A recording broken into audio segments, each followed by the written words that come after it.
PH বা হাইড্রোজেনের ion দ্রবণের মোলার ঘন মাত্রার ঋণাত্মক লগারিদমকে পিএইচ বলে। পিএইচ এর মান দ্বারা পানিতে হাইড্রোজেনের পরিমাণ নির্ণয় করা হয়। পিএইচ এর ধারণার প্রবর্তক ডেনিশ রসায়নবিদ সোরেনসেন। তিনি 1909 সালে ল্যাবরেটরিতে প্রথম পিএইচ ব্যবহার করেন। পিএইচ এর পি দ্বারা পাওয়ার অফ হাইড্রোজেন বা প্রেজেন্স অফ হাইড্রোজেন্স বোঝানো হয়।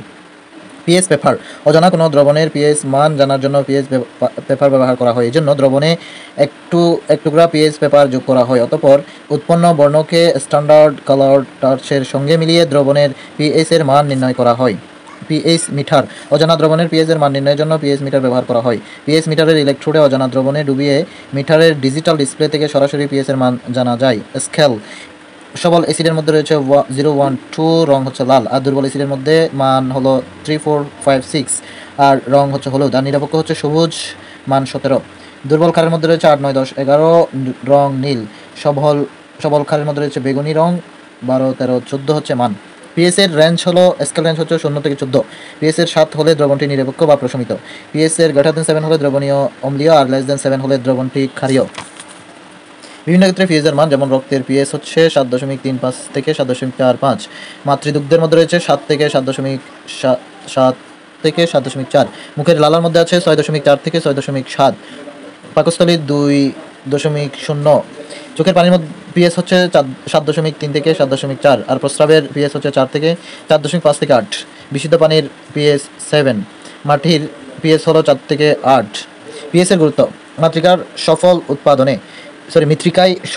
ফসল উৎপাদনে পিএইচ এর গুরুত্ব। মাটির পিএইচ সাধারণত 4.8 হয়ে থাকে। মাটির পিএইচ 3 এর কম অর্থাৎ অম্লীয় হলে মাটির অনেক দরকারি উপাদান যেমন ক্যালসিয়াম, ম্যাগনেসিয়াম মাটি থেকে চলে যায়, ফলে মাটির উর্বরতা কমে যায়। আবার মাটির পিএইচ এর মান 9.5 এর বেশি হলে মাটির উর্বরতা নষ্ট হয়। এক্ষেত্রে অ্যালুমিনিয়ামের আয়ন সহজে মাটির থেকে গাছের মূলে চলে যায়, এতে গাছের মারাত্মক ক্ষতি হয়।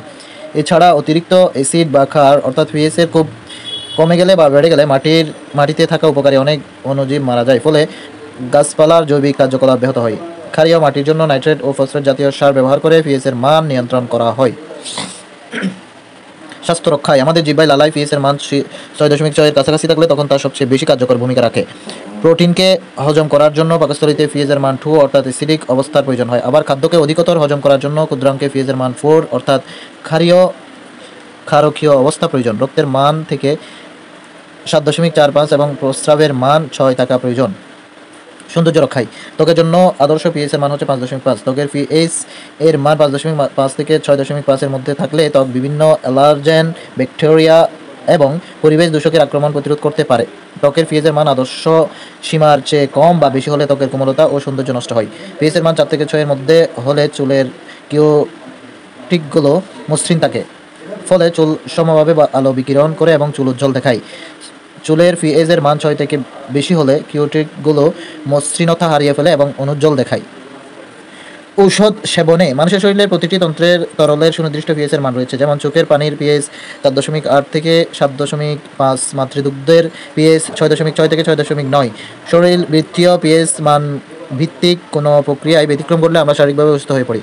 সুস্থ হওয়ার জন্য আমরা ওষুধ গ্রহণ করে থাকি। সঠিক মাত্রায় গৃহীত ওষুধ অসুস্থ তন্ত্রের পিএইচ এর পরিসরে সঠিকভাবে শোষিত হয়ে কার্যকর ভূমিকা রাখতে পারে, যেমন জ্বর ও ব্যথা নিবারণের ওষুধ, অ্যাসপিরিন, প্যারাসিটামল ইত্যাদি। অম্লধর্মী ওষুধের শোষণ প্রক্রিয়া পাকস্থলীর অম্লীয় পরিবেশ সুষ্ঠুভাবে ঘটে, কারণ পাকস্থলীর পিএইচ পরিবেশ এইসব ঔষধ কম আয়নিত হয়। আবার জ্বরের ওষুধ ক্লোরোকুইন মৃদু ক্ষার ধর্মী হওয়ায় ক্ষুদ্রান্তের পরিসরে আয়নীয়করণ কম ঘটে এবং অনুরূপে সঠিকভাবে শোষিত হয়। সুতরাং অসুস্থ শরীরে ঔষধ সেবন এবং ঔষধের কার্যকারিতা সম্পূর্ণরূপে মধ্যকার পিএইচ পরিসরের উপর নির্ভরশীল।